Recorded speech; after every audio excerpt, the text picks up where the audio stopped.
Good morning, everybody.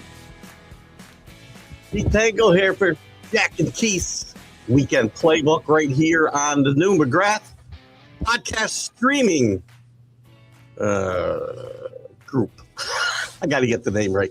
Right, we've kind of started to rebrand National Streaming Sports, just for you guys who don't know, into a little bit of a honoring of our former colleague Mac McGrath, who started this whole network of shows that you see that we're part of, and we'll continue to give you news on that as that progresses. I'm trying to get my head around actually McGrath's Streaming Podcast Project. There we go.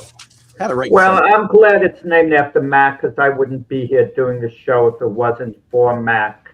But I got to remember the name. I was at the car dealership the other day when the Ohio State-Michigan game was going on, and I mentioned I had a podcast and a salesman, and he was all psyched, telling that to all the other workers, and they said, where can we see the show? And I knew there was a name change we were about to have, and I wasn't sure exactly what to say. We want transition and a name change, but it's the McGrath what? Tell me again. So again, the McGrath Streaming Podcast Project. McGrath Streaming Podcast Project. Okay? By the time we do our 8th show, I'll have that memorized. Well, yeah, I'm still calling. Show under that banner. Lots of sports to talk about now. I've been calling it Northeast Streaming Sports forever, for crying out loud. I didn't get a chance to welcome in my co-host, Jack Hirsch, Hall of Fame boxing writer and all-around sports guru is what that's on his business card, I believe now. So good morning, Jack. Good morning. Lots to talk about. Yes, we'll talk about last night's Cowboy game. We'll get into a little bit of playoff picture, but we want to talk some college football. We're going to make a picks on all the conference games. We'll talk some Major League Baseball as the hot stove league will heat up with the winter meeting starting, I believe, tomorrow, if I'm not mistaken, today, I think, on the 5th. And we'll talk some NBA, some big news there. So let's start with last night's Cowboy-Lions game, Jack. It did have some important playoff implications as we talk about playoff implications.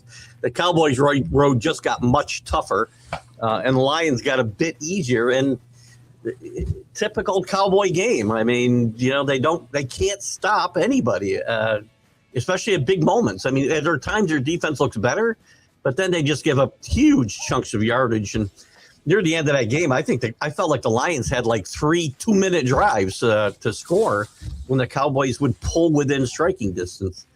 I'm not sure that this Cowboy team has improved as much as we may have thought the last 3 weeks. No, people were getting excited basically over a game and a half. They were down 21-0 to the Eagles a couple of games ago. The Cowboys, they made a tremendous comeback and won that game. And then they scored a really nice win over the Kansas City Chiefs on Thanksgiving. And now we were hearing all this talk about the Cowboys being Super Bowl contenders, they were virtual locks to make the playoffs. I was saying they were a long shot going into the Lion game. They had no more than a puncher's chance of making the playoffs, because they would have had to make up 2 games on the Eagles with 5 to play. Is it possible? Of course it was possible, especially considering the way the Eagles fell apart a couple of years ago, coming off a Super Bowl season. But they needed the game last night, and the Cowboys are now 6-6-1. The Eagles are 8-4. And if the Eagles win this week, then the Eagles, basically the Cowboys are going to have to make up 3 games with 4 to play. It's highly unlikely that's going to happen. Look, Keith, if the Cowboys win 3 of their next 4 and they finish the year 9-7-1 and don't make the playoffs, the year's a success. The year's a success, sure, because they would have had a winning record, and I think they're transitioning in the right direction. I really think that as long as they sign George Pickens next year, Quentin Williams work out a contract, they are trending in the right direction, at least despite last night's loss. Would you agree their only path to the playoffs is through the division title? There's too many teams ahead of them in a wild card race, I think, to catch that many teams, right? I hate the analytics involved, but it supposedly has the Cowboys at 8%. If you believe the analytics, the Patriots never would have come back against the Falcons because they had an 0.2 percentage chance of beating the Falcons in that game. The Falcons' probability of beating the Patriots in the Super Bowl got to the point was 99.8 probability. That means the game's over. That means it's over. I mean, but it didn't happen. The Patriots came back. Anything's possible here. Look, if the Cowboys are going to have to win their next 4 games, if they win their next 4 games, they go 10-6-1. They've got a legitimate shot at making the playoffs. But what are the chances of this Cowboy team going 4-0? It's possible, but this is a team that's 6-6-1 right now, and to expect them to go 4-0, it's tough in the modern NFL because any team could beat any other team on a given Sunday. Do you see even a team like the New Orleans Saints on the schedule, for example? They can spring an upset on any given Sunday. Well, you've got guys, because you've got guys that are playing for jobs all the time, right? The whole tank. I'm kind of with you. We talk about tanking. People talk about tanking. I never want my team to tank, number one. I just don't believe in rooting against my team ever. And players, you can't make not play. Organizations can decide I won't play certain guys, but you can't tank. Anybody who's out there is trying to win a job, and they're going to play as hard as they can. So a coach can tank a game by putting in the poorest combinations, bad play calling, etc. But you're not going to tell the players not to put out. I mean, they're going to put out. I mean, this is virtually any sport. You have even baseball. Teams don't have to hustle at all, but any batter is going to want to get a hit. Any pitcher is going to try to make it out. Any fielder is going to want to catch an obvious ball that he should catch. Yeah. Anomaly, I was actually going to throw that word out there, Brian, by the way. And sorry for butchering the new name earlier. I'll get it right. Like, it'll take me probably longer than Jack, but I'll get there. And anomalies do happen. That's what analytics doesn't take into account. Anomalies happen. And, just analytics are fine for those who like them. And there's certain situations, but you can't live by them for sure. Good morning and good morning to everybody who's with us. We got a crowd here with us this morning already. So good to see all you guys here up early on a Friday. The Lions, I mean, they kept their playoff hopes alive, basically. And, they still have the Bears and the Packers ahead of them. But you have to take it one game at a time if you're Detroit. If you take it that way with their talent, they'll have a good chance, to maybe, sneak in the playoffs, probably sneak in the playoffs, in my view, if they play the way they're capable of, if they play the way they did yesterday. They're pretty soft schedule coming in. Again, we just talked about anybody can beat anybody, but if you want to look at the schedules, it's pretty soft for the Lions. And again, I think winning the division would be the best route for them if they should have a slip up. So anyway, important stuff. As far as, there's a lot of other, every game now, it seems to have playoff implications because we're taking, 18 teams into the playoffs or whatever the hell it is. I exaggerate. I think it's 12. What are your thoughts on, Buffalo, if you look at these teams, and we talk about teams that are favorites, and I keep hearing about the Patriots' soft schedule. And I want to touch on this real quickly. They went to Buffalo. They went to Tampa Bay. They beat all the teams that they were eyeball to eyeball with last year most of them by multiple touchdowns, if not more. They've done everything they need to do. And as I look at this AFC roster of teams going to playoffs, I can't see any reason I can't say the Patriots are one of the favorites to get to the Super Bowl out of the AFC. Jackson. It's wide open come playoff time. And you look at the Buffalo Bill game against the Cincinnati Bengals. And you talk about paths to the playoffs. The Bengals are 4-8. We shouldn't even be dignifying talking about them going to the playoffs. But you want to know something? They're 2 games behind the Steelers and the Ravens. And the Steelers, more likely than not, are going to falter the rest of the way. So it's conceivable, that they could even catch the Ravens, that the Bengals could conceivably still win the division. And we talk about teams that are behind them. The Detroit Lions, for example, they don't have a tiebreaker against the Packers. But the Packers had a tie game, so I guess that's not going to matter. And but there's so many scenarios. I mean, the Indianapolis Colts appear to have their division wrapped up, until the last couple of weeks. So all of a sudden they lose a couple of games and they're not in first place anymore. Things could rapidly change. I feel like the AFC is more wide open than it's been in a while because it feels like the last 4 years, 5 years, we've been waiting for Kansas City Buffalo. Well, we're not waiting for Kansas City Buffalo anymore. Getting the bye is always crucial to me. It's always vital. And in the AFC right now, it looks like it's going to come down to between the Patriots and the Broncos at this moment. I think that's an important home field advantage. I think we might have talked about it before because those teams, the Patriots haven't played as well this year at home as the I think it's more important for Denver, for that reason. Yeah, I agree. And it's also good to be playing in the freezing cold if that's what you're used to in New England. So, in the NFC, though, again, wide open. The Rams showed a chink in their armor last week. I still think they're the best team in the NFC. I think it was a blip against the Carolina Panthers last Sunday. Teams, do have an off game now and then. You can't get up for every game. You just can't. I mean, once in a while, you take your foot off the accelerator. You're not highly motivated for a particular game, and you get upset. I mean, it just happened, one of those things with the Rams. I mean, I look for them to bounce back from that. I will say I like Danny's comment here because if I was going to look at a team that isn't in today, that would be dangerous that he got to the playoffs. In the NFC, I would say the Lions getting healthy and getting their mojo back, which they call better plays. Michael talked about that last night or in the previous comment. I would look at a team that's not in today to watch out for if they get to the playoffs. I would say the Lions in the NFC and maybe who's not in right now? Well, the Raiders. Well, the Chiefs in the AFC if they get in. Well, of course. I mean, the chances of the Chiefs getting in at this point doesn't look good. The team in the NFC to look out for, to peak for the playoffs, even though technically they'd be in at this point. I've said it all along, the Tampa Bay Buccaneers. They're going to be healthy at the end of the year, unless someone sustains an injury in the meantime.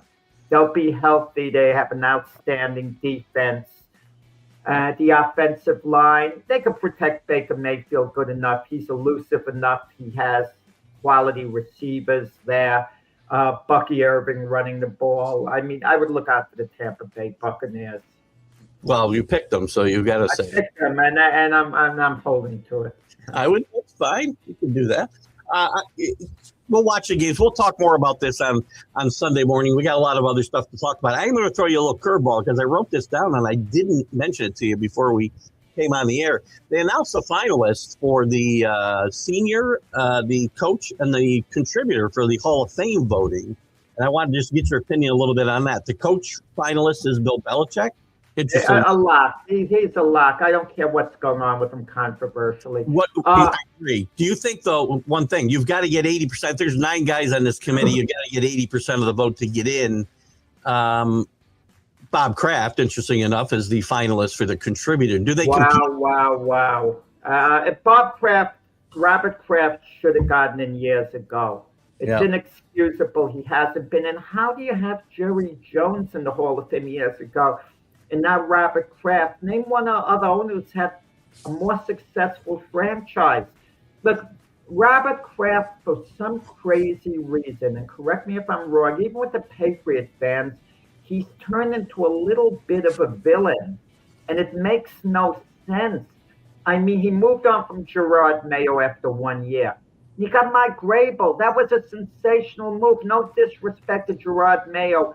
If he was a Patriot coach this year, maybe they'd be successful, but it's safe to say they wouldn't be as successful as they are now. I mean, and he made that move. He's the guy who liked Belichick. He's the guy who forced Belichick to hang on to Brady longer than he actually wanted to. We got one more.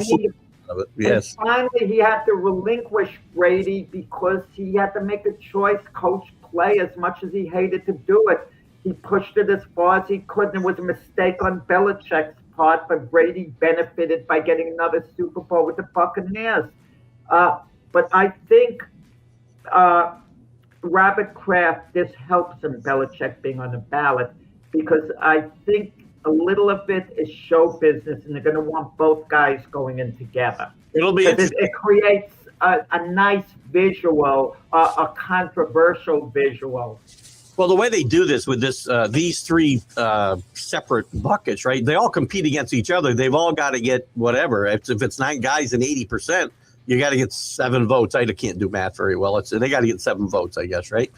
Total, and each guy votes for 3 guys. They're competing against 3 players too.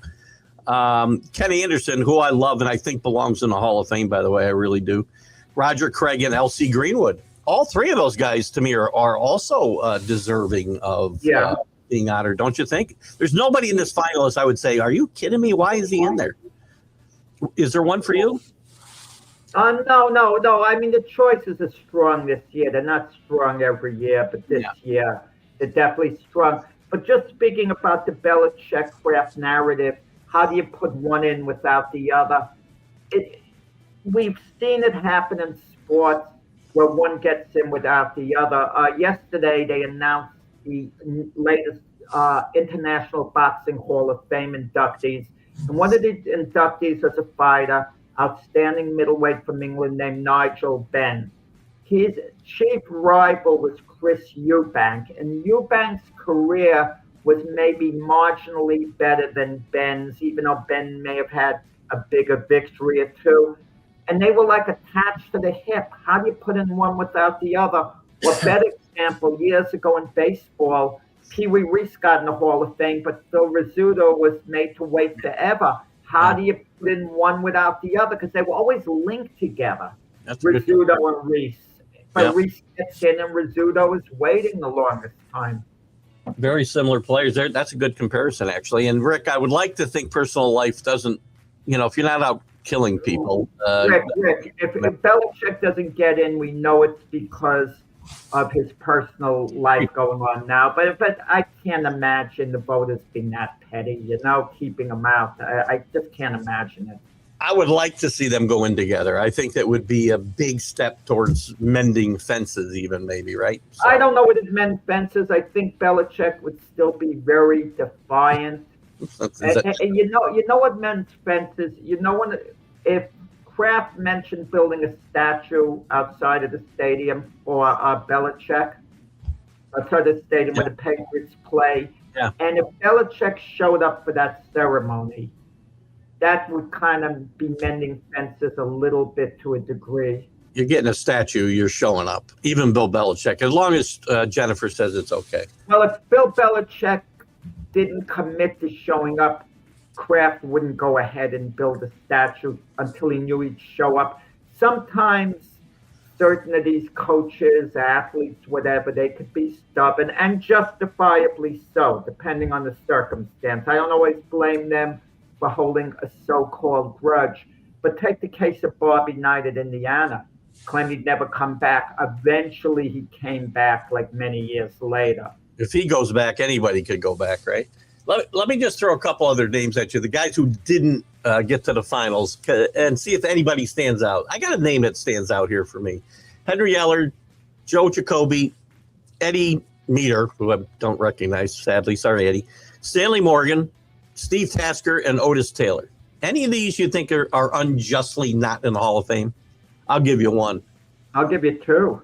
I can give you 2 actually as well. Joe Jacoby and Otis Taylor stand out in my mind. I know what you mean about Jacoby. He wasn't. He would have been my 3rd choice in that group. Otis Taylor, at the time he played and he ended his career, he was one of the greatest receivers in NFL history. Guys came later. Remember his touchdown catch in Super Bowl 4? He broke a couple of, tackles and so on. And, he was Lenny Dawson's main target with the Chiefs. Great receiver, Otis Taylor. The other guy. Well, hold on. 1 second, real quick. Otis Taylor gets hurt a lot by the way the game is played since he retired. And the numbers are just astronomical. His numbers don't match up. He's a great player. If he played today, he'd be the best wide receiver in football. Well, let's not get carried away. He'd be one of the best. He can't.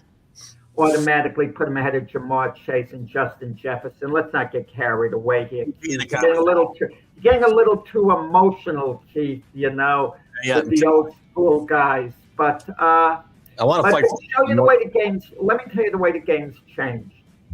It's just the way the players act. When Otis Taylor scored that sensational touchdown to break open Super Bowl IV with 16-7 Chiefs over the Vikings and made it 23-7. He scores the touchdown. He spikes the ball. No one meets him in the end zone. They start mobbing him when he gets back to the sideline. Now, in this day and age, they'd have their whole thing in the end zone. But, Keith, shame on you. You keep talking about small ball. Special team. There you go, Rick.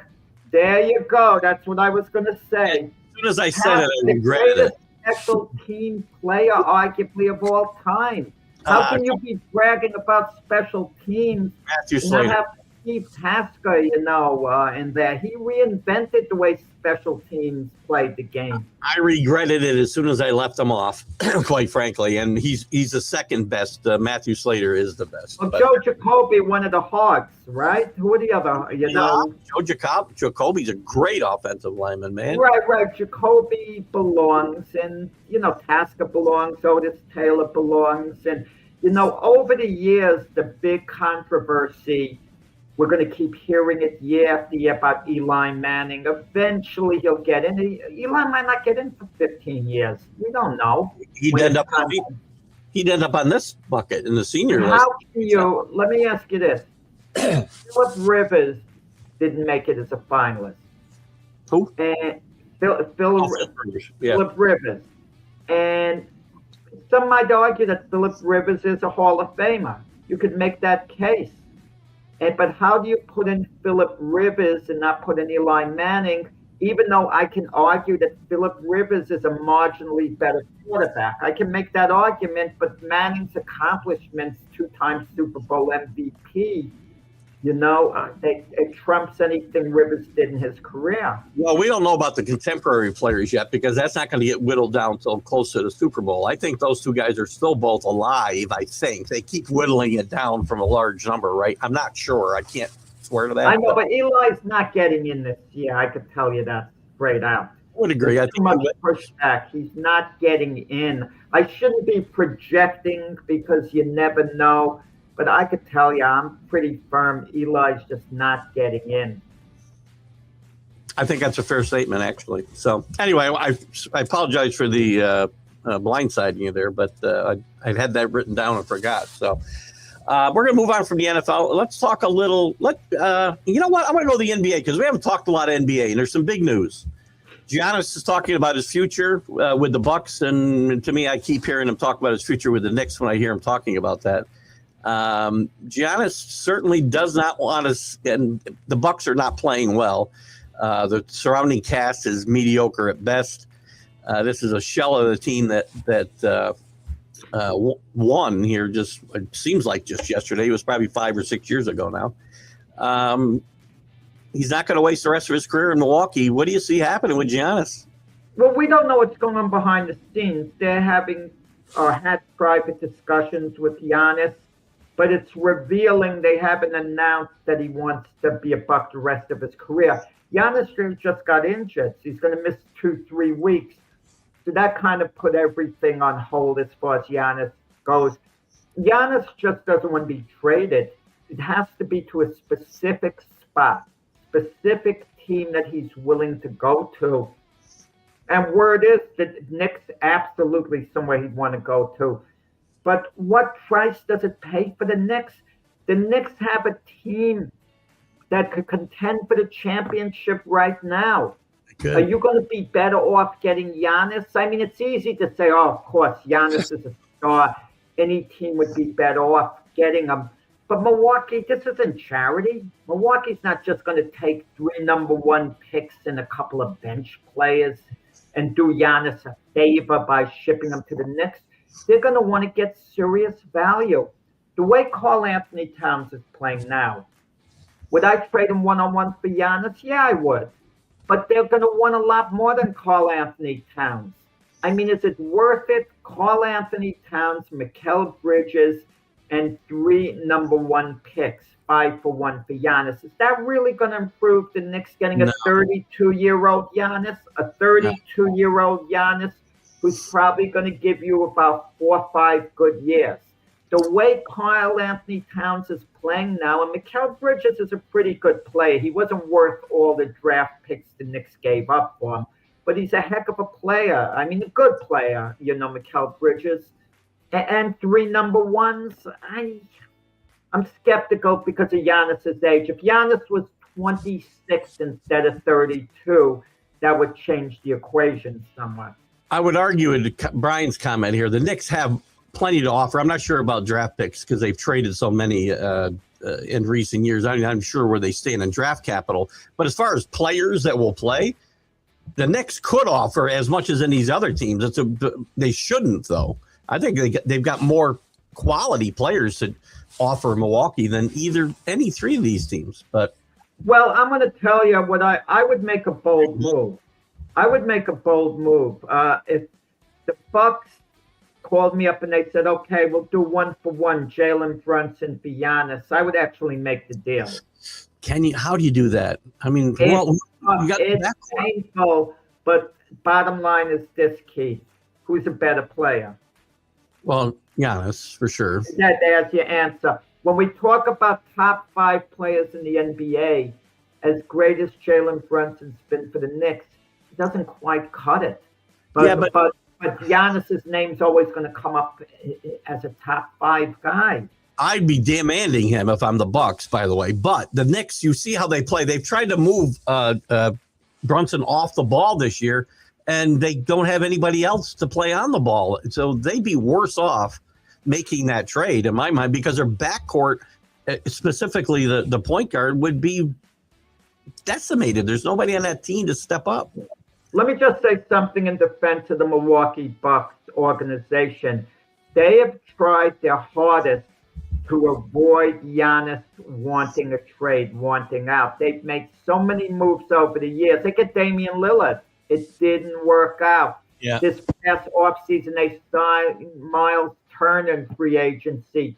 It didn't work out. Not that the Bucks have been so bad. They went to the playoffs, but they've had these first-round exits. But they did have a championship there. You know what gets me too, Keith? Why can't players just have fun? You go to a team, it's your team, you play the best you can, you enjoy yourself, you want to win a championship. I mean, even though Reggie Miller's personality to me leaves a lot to be desired, I have so much respect for him for not chasing a ring. He was an Indiana Pacer. He had a chance at the end of his career to go to a contender. No, he wanted to stay. I'm a Pacer. I'm going to be here my whole career. So much respect. And then you get guys like Karl Malone and Gary Payton. They chased the ring with the Lakers. They didn't get it. Rather than, Malone be a career Utah Jazz and, Payton a supersonic. They went to chase the ring. What could I tell you? I mean, again, Brian's talking about the Bucks wanting draft picks. So the Knicks, that would probably eliminate the Knicks because I don't think they've got the draft. Have a few. It's in the distant future. So I doubt that. Rick talked about Andre Jackson, local product here. Yeah, well, that.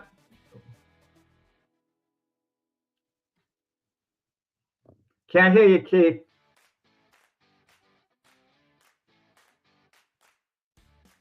What? How about now? Okay, there you go. What happened? Yeah, go ahead.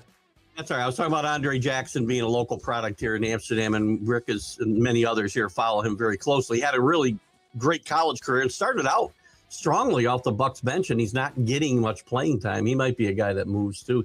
This is a guy I'd love to see on the Knicks. You want energy? This kid is amazing. Amazing. No defense for the no defense. Yeah, there were a couple other NBA stories as well going on. I just want to say last night, one of the 2 things you were going to mention. I want to say kudos to LeBron James.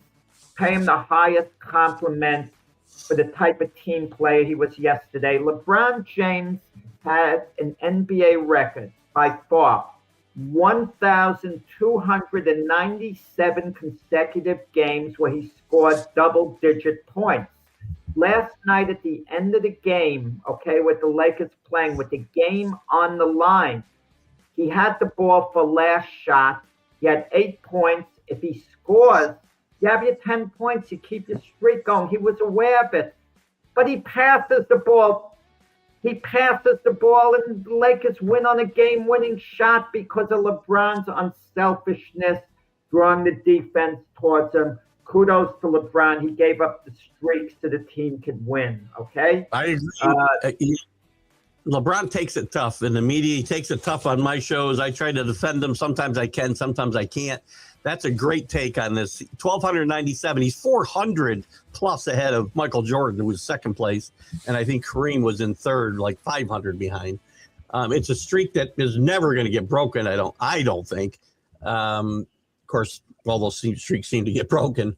But it is. It shows that he's still, and I think he always has been, a team player. And I don't think he gets credit enough for it because of some of this stuff that happens off the court, the China stuff, the stupid things he might say.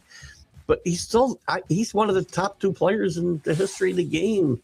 And that's an unselfish, very unselfish. I'm going to go a step further. He's had the greatest career, I think, of anyone in the game. He might not be the greatest player at peak value. You could argue for against if you want, but he's had the greatest career. When you look at the numbers he's piled up over the years, when you look at the 10 finals he's been to, and he's taken some weak teams that had no business being in the finals and gotten them there.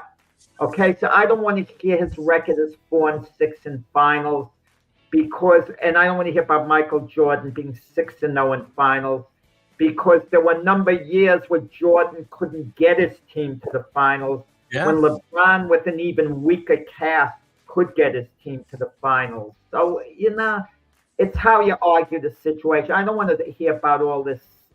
Well, there's a shot. Danny, who is an LA fan and calls them the fakers, I know, but there's a little, I don't know how that, so he stayed in, I'm sure Michael stayed in a lot to keep streaks alive as well. The point is he was actually in the game and gave up the ball at a time he could have gotten his 10th point. So I don't know how one thing really relates to the other myself. And Brian's agreeing with you. Definitely longevity and staying in shape. Some people don't even have him in the top 4. Just saying, we forget. It's different eras. Like if I told you Oscar Robertson was a slightly better player than Magic Johnson, I mean, I can validly say that. I can comfortably say that. Oscar Robertson was a tiny bit a better player than Magic Johnson. Overall, a little more of a force. But it's like an era that was like right before, Magic came in the next decade when Robertson was on the way out. And Robertson didn't have the media hype that Magic got. He didn't win championships until late in his career when he was a shell of the player he used to be. Yeah, with the Milwaukee Bucks, Robertson finally won a championship. He was with the Cincinnati Royals earlier, before. He's a guy that keeps falling down the list. It seems like every time another great player comes along, Oscar just keeps falling further and further down the list. Funny thing, Charles Barkley has him number 2 of all time behind Michael Jordan. So Charles Barkley appreciates, his skills. So, and Jerry West is the logo of the NBA. And when they played together, West was great. He was a superstar. Don't get me wrong when he played, but everyone in the NBA knew Robertson was the better player between the two. But because West, was white, Robertson black at the time, they had West on the logo, not Robertson. It's the way it is, but whatever. Gotcha. And anyway, unselfish play by LeBron last night. And a great streak comes to an end and you started another one. I don't think he's got 1,200 games. Yeah. And one more story with the NBA that you're going to mention. Okay, I could take the lead since it's coming. Yeah, go ahead. You're on. You're good. Chris Paul, at the age of 40, being released by the Clippers. I have 2 words about that. And it'll be towards Chris Paul. Good riddance. You know, if I'm not the Lakers, did I say the Lakers? The Clippers. The Clippers, right. Okay. If I'm the Clippers, I absolutely release him. No ifs or buts about it. Not because of the way he's playing. I would never disrespect a Clipper icon like Chris Paul by releasing him at the age of 40 in his final season. I'd let him play the year out. He was averaging 14 minutes a game, which meant he was a serviceable reserve player on the Clippers, or however you want to say it at this point in his career. But they had a lot of talks with him. He was trying to be a leader, and you can't be a leader over guys like James Harden and Kawhi Leonard, who are future Hall of Famers, who are so established themselves. Chris Paul. And listen, let me tell you about Chris. And I think Chris Paul was a terrific player. I don't regard him as an all-time great, not even close. Not even close. I mean, I'll put Jason Kidd, Isaiah Thomas, guys like that, clearly ahead of Chris Paul. And I don't have to analyze it, and I don't want to analyze it. Those guys are so clearly better. So he doesn't make any short list of like all-time greats. He was a very good player, Chris Paul, throughout his career. A very let me double down. A very, very good player, not a great player, and he'll be a Hall of Famer. He will be validly so. But you know whether he's going to be the equivalent of a Hall of Famer? I'm going to compare him to another sport. He'll be along the lines of a Harold Baines, a Paul Molitor. I think terrific players, but don't compare them to the high impact Hall of Famers. Not even close. But to put up with that nonsense, the Clippers had enough discussions with him. Tyronn Lue, very respected coach. Lawrence Frank, they communicated with him. He wouldn't shut his big mouth. He kept being a clubhouse lawyer, going on and on and on and on. And finally, they couldn't take it. Reportedly, him and the coach Tyronn Lue weren't talking the last few weeks. Well, there's people that'll tell you that Tyronn Lue is the problem and not Chris Paul. So I don't know. I'm not sure. And by the way, I think Chris Paul's a much better basketball player than Paul Molitor. Just saying. But anyway, but by the way, we do have a gripe with you, a real gripe. I don't think you should say Paul Molitor and Harold Baines in the same conversation. Paul Molitor, Molitor was better. Yeah, for sure. That's not fair to him. But I agree with you with Harold Baines for sure. Yeah, but my point with Chris Paul, he was not a great player. He never got to a finals. And he got to the finals once with Phoenix. They blew a 2-0 lead against Milwaukee. Milwaukee won the series. But, Chris Paul just wasn't a great player. He was an outstanding player, but he wasn't one of these great high-impact players. Clippers just seem like a very unlucky, jinxed franchise. It doesn't seem like anything they do. They're never going to win a championship. They put together great players. Going back to Bill Walton, right? Bill Walton gets there and he's a shell of himself. This team can never seem to get over the top. And I do love Steve Ballmer, I think is his name, right? The tech guy. Yeah. That guy, his energy is just infectious. I love the guy. They did a 60 Minutes piece on him here a month or so ago. Maybe it's longer, but it was a great piece, and I love his energy too, Danny, for sure. But I don't know, but the Clippers just can't seem to ever get it right. Even when they got really good teams, they find a way to lose. Well, when Doc Rivers coached them, I mean, they were loaded with talent. When Chris Paul was on that team, and it seemed inevitable they would at least get to a finals and good chance of winning a championship. They never even got to a finals. The Clipper team. In the past, all the talent that they had. Really good teams, really good coaches, and Doc Rivers. You go back to Larry Brown coached the Clippers, didn't he? I don't think I'm mistaken there. Larry Brown coached all over. You could tell me, yeah. Yes, where didn't Larry Brown coach? I want to know. Let's move on. Well, actually, we'll talk some Major League Baseball, and then we're going to do our college football picks and maybe talk a little bit about Penn State. So very quickly, MLB, the Hot Stove League is about to jump into full gear. Maybe. I do think that the potential labor issues might slow it down, but we'll see. The winter meetings start, I think, today, as I said, which usually is the springboard for trades and free agents movement. We had some movement this week with the Mets signing Devin Williams, and I hope it's buyer beware because the Yankees know what you're going to get out of Devin Williams depends on the night. I think the Mets better go out and get Edwin Diaz back. If they better not rely solely on Devin Williams is all I'll say there. You're La La Land here. Of course the Mets want to get Edwin Diaz back. You think the Mets are thinking, should we bring him back? The price has got to be right. The years have got to be right. Everyone wants their players back at the right price. Are you kidding? You shouldn't be relying on Devin Williams to be your everyday closer. Wait. The Met GM is David Stearns. He came over from the Milwaukee Brewers, where Devin Williams was the closer and regarded by some people as the best closer in the game when he was at Milwaukee. He saw that night in, night out, David Stearns.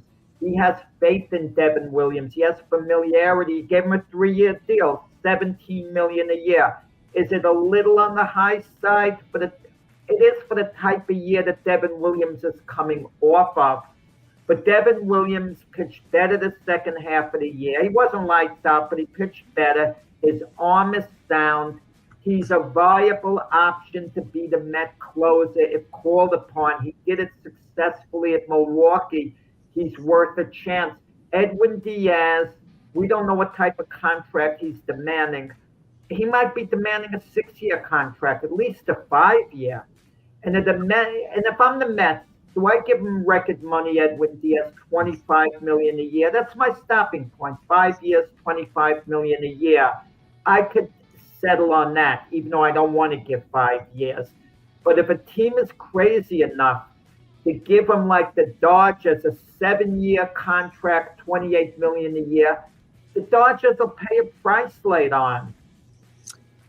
Agreed. As far as Williams goes, pitched better in the second half. Also pitched better in a setup role than in the closer role. And I'll tell you again, I know you disagree with me on this fact. Pitching in Milwaukee, a whole lot different than pitching in New York. It just is. Some guys can do it and some guys can't. Playing in general, it's a different place to play. Playing in Philly, playing in Boston, playing in New York, those are different than almost any city in this country. I don't even think L.A. Falls into the same category because they're more laid back. Maybe I'm wrong, Danny. You can correct me there. But this is just a different animal, and some guys can't handle the spotlight. And I feel like he's one of those guys. We'll see. Well, I don't know, but he handled it the second half of the season. I mean, he wasn't great, but he was okay. Not in the main role, though. Not in the closer role. Not in the main role. He did lose the closer's job twice. He got it back through injury, was given a second chance, and didn't perform with that. But it's a different crowd at Citi Field as opposed to Yankee Stadium. Yeah, I think you'd agree on that. I would agree. Yankee fans are a bit louder. They'll give you more love than the Citi Field fans will. If you're successful at Yankee Stadium, you get the biggest buzz imaginable. They'll love you there. Works but if you completely flame out, there could be some, there's some problems. For sure. And there's a lot to be resolved here in the free agent. And I think we're looking also at the Pete Alonso contract watch. The question is, okay, and maybe I'm probably contradicting myself from what I said a little while here, Keith, that everyone wants their players back. Do the Mets really want Pete Alonso back bad enough? Because David Stearns, their GM, talked about defense. But how do you replace Pete Alonso's bat? It's one of the best in the games. And you have him hitting after, behind a Juan Soto. He protects Soto, meaning the pitchers are going to have to pitch to Soto. They're not going to pitch around Soto to get to Alonso. Agreed. I think one of the only options for both the Yankees and the Mets. I think the Yankees should have been interested too. Josh Naylor would have been one of the guys that I might bring in to replace an Alonso, or for the Yankees to potentially bring in and move Rice to catcher. But he's off the market. Signed a big contract to stay in Seattle. Signed early, yeah, for $18 million a year. I mean, I don't know. Could he have done better? Maybe could have done a little better. Maybe the market wouldn't have panned out for him. Alonso's defense, though, is the issue here. Some people are talking about Alonso going to the Yankees. Is his defense good enough, let's say, for the next few years to care? Well, Stanton has a couple, next 2 years, because Stanton has a couple of years left when on his contract. He's going to be the primary DH. And if Alonso's there longer, you would then transition maybe to Alonso as the DH. But the Yankees are talking about Ben Rice being their full-time first baseman. Well, he will be if they don't make a move there, but they've also talked about potentially they talked a little bit about Harper. It doesn't look like Harper's going to move now, and they would have trade for Harper. They would have had the Yankees would have to. Harper would okay it and be good with it if the Yankees gave him an extension. Harper's contract runs out, I think, when he's 38.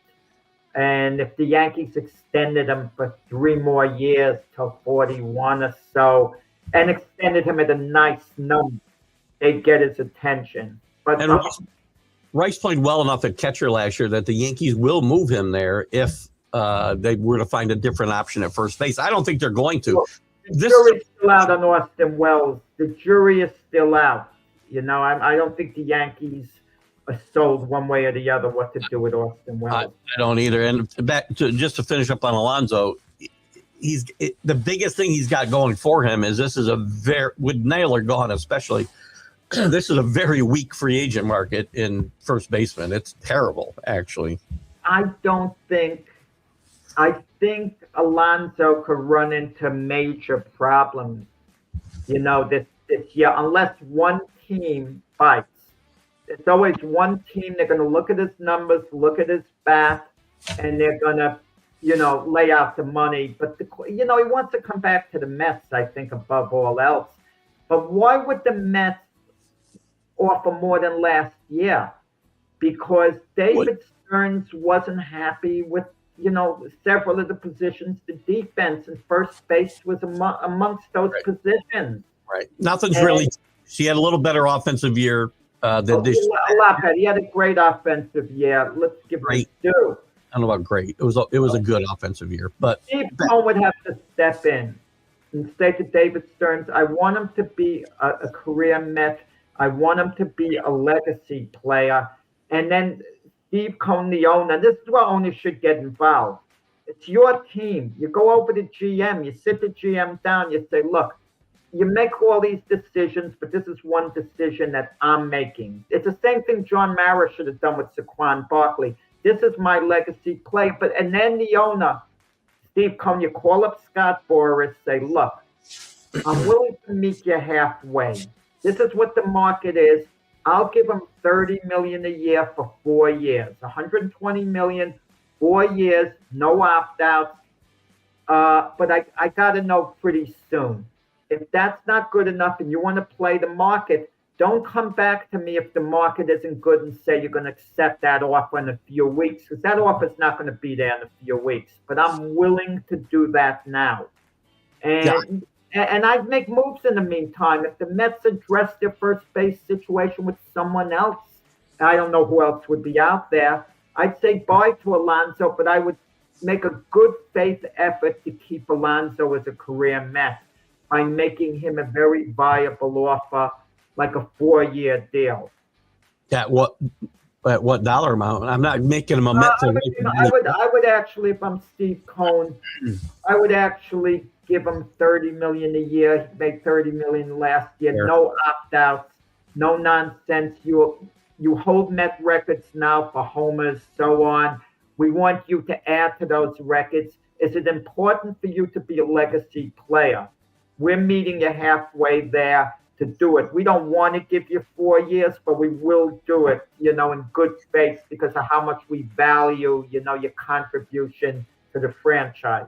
Do you think the threat of a lockout is going to affect this or any other free agent negotiations and slow them down, and teams not willing to lock themselves into some of these long-term deals with the not knowing what the future is going to be as far as salary cap and all this other nonsense? It might in the case of Cody Bellinger with the Yankees. Yankees would like him back, no doubt about it. But the Yankees don't want to go over the $300 million revenue threshold. Otherwise, they pay big penalties. And right now, they're at, from what I heard, $279 million payroll. Yeah. That's $21 million per year to play around with. That's not going to get you a big-time free agent. So who are they going to cut a trade away to clear space? Who? I think it's interesting. I think Hal Steinbrenner's comments are interesting, and a lot of people are bashing him because he doesn't want to spend money, blah, blah, blah. But I think it's more of a signal of where this conversation is going to go about the hard cap. Baseball wants a hard cap, and the players are going to fight that. And if they get a hard cap, things are going to have to change, and some of these teams are going to have trouble getting within it. I see that kind of the revenue sharing to me is like a cap. It's just on another name. No, they don't use it right. See, if you're going to put a cap in, you need to put a base in too. You got to, if you can put a maximum and a minimum, you got to spend. Or these owners don't belong in the game. They don't. Well, will deferred money be part of it, like Ohtani got? Ohtani got $70 million a year, but in reality, it was like closer to $47 million a year.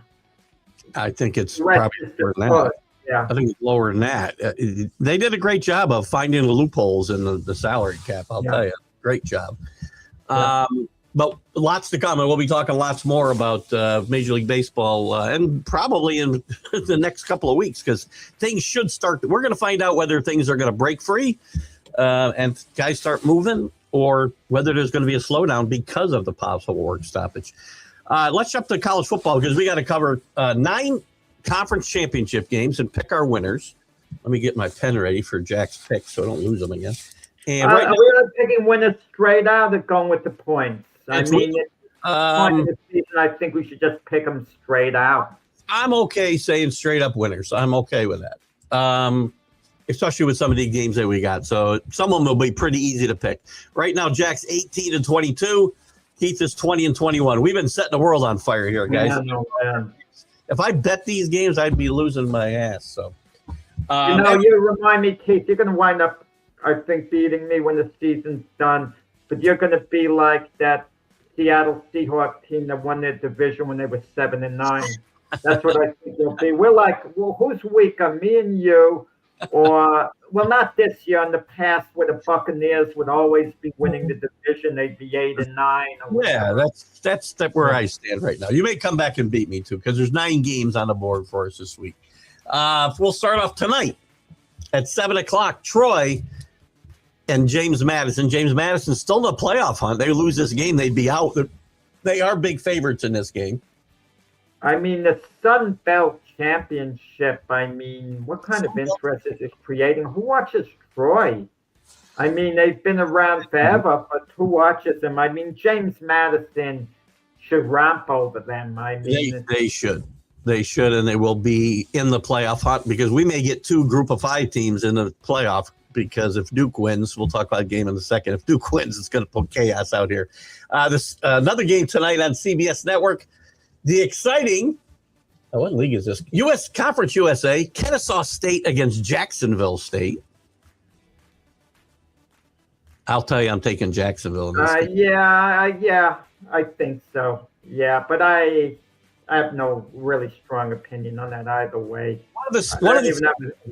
These last 2 games, by the way, are the only 2 leagues that are still playing divisions with a bunch of teams in their league. And the big conferences have got to go back to playing divisions. You know, there's a certain pride there. They're not going to win national championships, but it's a lot of pride, you know, for the school. Yeah.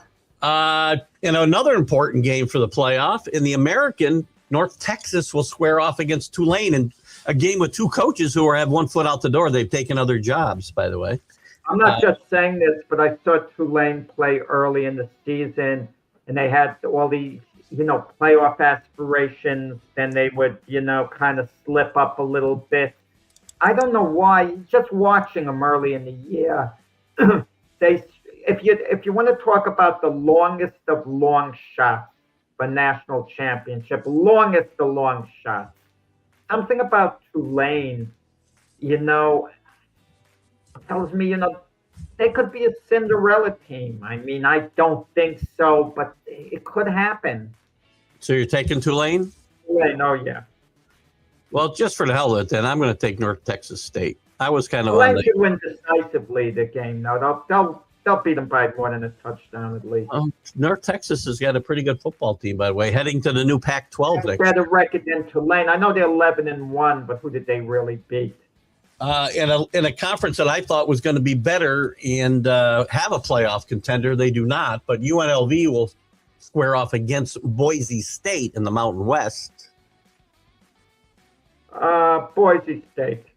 Boise State on the blue field for Jack. He's going to take Dan Mullen and UNLV, who I was all over early in the year. I had him picked for the Group of 5 pick in the playoff. Didn't work out. Now we get to the bigger games, the Big 12. BYU is one of the teams that can turn this into a mess by getting the Big 12 a second bid here if they win. There's not a more disrespected team than the powers that be at school than BYU. The amount of disrespect, it's as if the powers that be are plotting to keep them out of the college playoffs. I mean, they've been just pushed around in a way. I like them to beat the 4th-rated Texas Tech team. Upset for Jack. I've been all over BYU all year long, and I'm going to take Texas Tech in this game. Even though I'm rooting for chaos a little bit and BYU winning would cause some of that, I'm going to take Texas Tech to win this game. $55 million they spent on this team this year. Sorry, Flo. I know you get mad. Everybody else spends money too. I get it. But well spent $55 million for Texas Tech. Well coached. As is BYU. Kali Sataki, if I say his name right, was in the running for the Penn State job, and he's the latest guy to sign a big extension. So maybe we'll get a chance to touch on that a little bit. We might have to go over a little bit, but that's okay. Moving on to the MAC championship, which has no playoff implications. Miami of Ohio will play Western Michigan in this game. I'm taking Western Michigan. I mean, I'll go along with you. I can't, I mean, the only Miami I think about is, the one contending with Notre Dame to see, the college playoff. In the SEC. The Carson Beck Miami team. Carson Beck. Yeah, I know what you meant. That's the one I follow because, he's a potential Jet quarterback in the future. So I've kind of been eyeing, some of their games. Good luck with that. Think Zach Wilson. I've watched him play a lot. Georgia and the SEC, 4 o'clock on ABC Saturday. Georgia, Alabama. I want to say this game doesn't mean anything except for seeding. Georgia gets a win. They'll probably get a bye. The committee doesn't like to penalize teams similar to BYU. They don't like to penalize teams and drop them if they are playing an extra game. That Alabama is on the bubble if they lose this game badly. I like Georgia in this game myself. Alabama losing a game a couple of weeks ago after they had lost their opener to LSU. And then they went on a nice run. I think that's a wake-up call. I think they beat Georgia. What happens to Georgia if they lose this game? What becomes of them? They'll be in the playoffs. They'll just probably not get a bye, would be my guess. I mean, their seeding is they're going to get a tougher first-round matchup. They would have to play in the first round. They wouldn't get a bye, so they would get a tougher. Yeah, this game has some meaning for Georgia, for sure. Well, the bye means a lot. The bye is like a victory. You get to rest your players and you're given an automatic win. A bye is always big. I agree. Georgia? Is that a Georgia pick for you? Oh, Alabama. Oh, you took Alabama. Sorry. All right. And in a game that really is meaningless because I don't see either one of these teams falling out of the top 4, the Big Ten championship game, Indiana-Ohio State at Oil Lucas Stadium. It's not meaningless. It's the highest profile game of the weekend. Means nothing. They are the two big giants of college football. Far and away, they're the two dominant teams this year. Means And I'm going to go with Indiana based on emotions because Ohio State played Michigan last week. And that game they were thinking about all season long. No matter what they were going to do, they had to beat Michigan. They had to. That's all they were thinking about all year. Now that they did it, to come back the next week and to play a strong Indiana team who has scores to settle with Ohio State based, on past performances. I like Indiana. I'm going to take Indiana as well because if somebody does have something to play for, it's Indiana. After getting beat up by Ohio State in the regular season last year, Indiana's much better, much bigger up front. Quarterback situation, they're much better. I do like Indiana. I think it'll be a little letdown here, but it doesn't matter. Ohio State still will get a bye. So, again, the game itself is meaningless. One that's not meaningless and could throw everything into total chaos if Duke were to win. We've got Duke playing Virginia in the ACC championship, a 5-loss Duke team. Winning this game would maybe cause the ACC not to have any representative in this playoff. Yeah, let Duke stick to basketball. Virginia will win this game. I'm going to take Virginia as well. Although I want chaos, we'll take Virginia in the picks here. So that's all of them. When we'll review these picks, we will have one more game, Jack. And I'm thinking about putting more value to that game next week because it's such a big game, Army-Navy next week, but that's still a standalone game. So we'll see. We got a couple of comments here real quick. Jack's not going to change. No, but there's a lot of Friday. I mean, it's a big current game. It's the big showdown game. The winner of Indiana, Ohio State, at least for the time being, that's going to be regarded as the number one team in college football. Whoever wins that game, but of course, at the end of the change the equation. You still got to play the games in the playoffs. So Ohio State's. This game is 90% as important as last week's game to Ohio State, rather. I think the game's more important to Indiana than Ohio State. Right. For now, I mean, until the playoffs. Danny, I'm only taking Indiana because I'm not saying I'll bet Indiana, by the way. Danny, Keith isn't much better than I am in the picks, and that's not saying much. My bets are much better because, I don't know, I'm limited in the picks I can make in our cigar pool. Now, before we go... Penn State, right?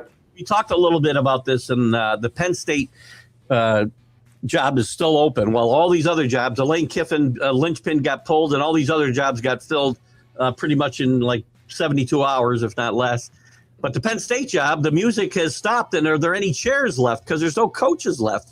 Matt Campbell's name, who usually comes up for every job at Iowa State, he didn't come up really in conversation for any of the other jobs that have filled. He's rumored, and I'm reading this morning that they've reached out to Kalen DeBoer at Alabama. And I don't know whether Kalen DeBoer, maybe he thinks expectations at Alabama are unrealistic today. The only reason Kalen DeBoer would want to leave Alabama is there's a carryover fatigue from replacing Nick Saban, and the expectations are too high. Okay, that would be the only reason he'd want to start off fresh and not have those expectations hanging over his head. The expectations are great at Alabama than Penn State because of their winning pedigree. Penn State, when they fired James Franklin, apparently they didn't have a plan in place. And now they're getting hurt recruiting-wise without a coach.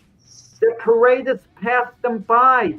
I'm not faulting them necessarily for moving on from James Franklin. Penn State was having an absolutely awful year, but James Franklin did have success before. He'd gotten them into the college playoffs the year before, and they made a bit of a run. No plan in place. Recruiting is at a major low, but you can find a coach somewhere. There has to be an NFL reject who's, with coaching experience that you could, look to. There are a number of guys out there who would take the job. Listen, I got an idea, and it's not like Ben Roethlisberger said, bringing Mike Tomlin. I have an idea, okay? And you're going to laugh about this one. He's had enough chances in the NFL, and it's the East Coast. Why not reach out to Josh McDaniels? No. First the of all, offensive coordinator of Patriots. I have a feeling he could be successful on the college level. Possibly. I don't think he's not going to start in the college level at a Power 4 conference. He's just not going to. And not a high-profile job like Penn State. I would not. Whoa. He's in a high-profile job with the Patriots, and he was a two-time NFL coach with the Raiders and the Broncos. Don't tell me high-profile. He'd only be high-profile. Gruden. Oh, fair. Boy. That's John not Gruden. It's not beyond the realm of possibility. John Gruden wants back in, and there are teams that have kind of, That wouldn't be bad. Gruden wouldn't be bad, but he wouldn't be one of my first choices. I think he's a bit overrated. Here's the thing. I think there's a chance, a very small chance, that Caleb DeBoer does say, replacing Nick Saban is not all it's made out to be. We talk about time. The guy who replaces the guy almost never makes it. It's always the guy after. And replacing James Franklin is a whole lot different than replacing Nick Saban. And but the problem is at Alabama, they could be in the Final Four year after year, and by them not winning the national championship, it will be looked at as a failure.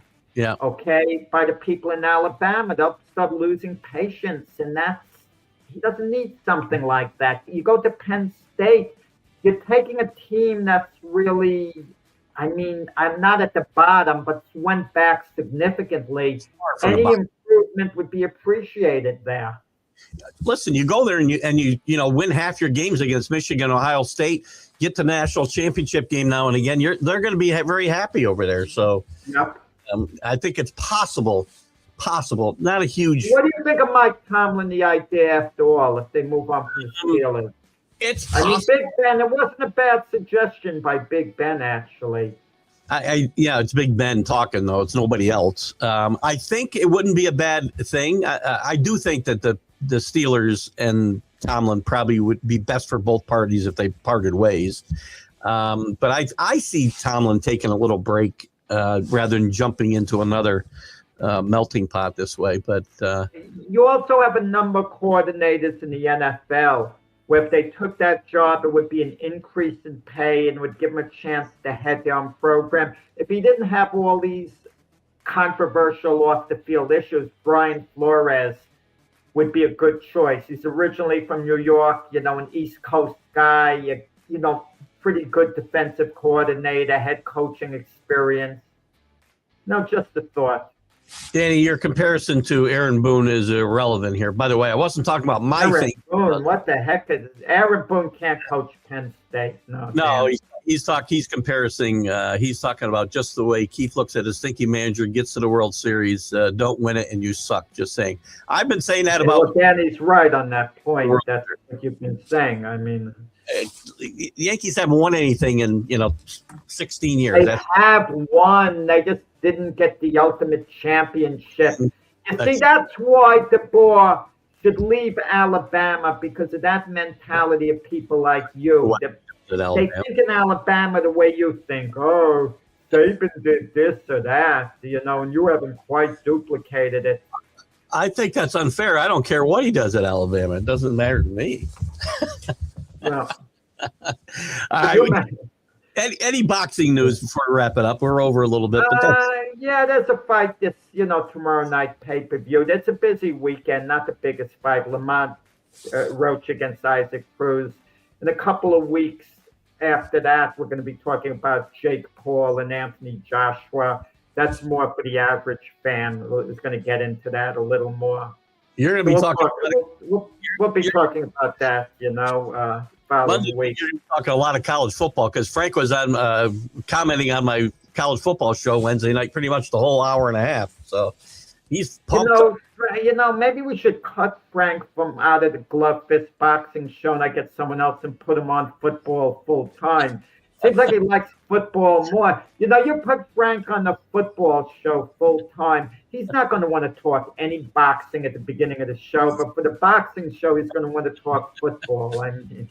Or Frank. You got to let Frank defend himself at least here. Yeah, we do. Listen, I tried to praise Frank. His Miami Dolphins won 3 in a row, and he's trashing them. You're a fan of a team that's won 3 consecutive games, and you're trashing them, how awful they are. Calling them frauds? Come on. I must have been sitting next to that guy Sunday because I had a guy doing the same thing. Guys, thank you so much. I'll be back Sunday with a Sunday stream of consciousness. We'll be back Monday with I had the momentum at the end of the show. I didn't want the show to end when it did. Now you stopped my momentum. It won't carry over into the next show, though. It will. Maybe it will. Momentum carries over. Thank you, Jack. Great job. We'll see you guys. Have a great weekend. Bye-bye.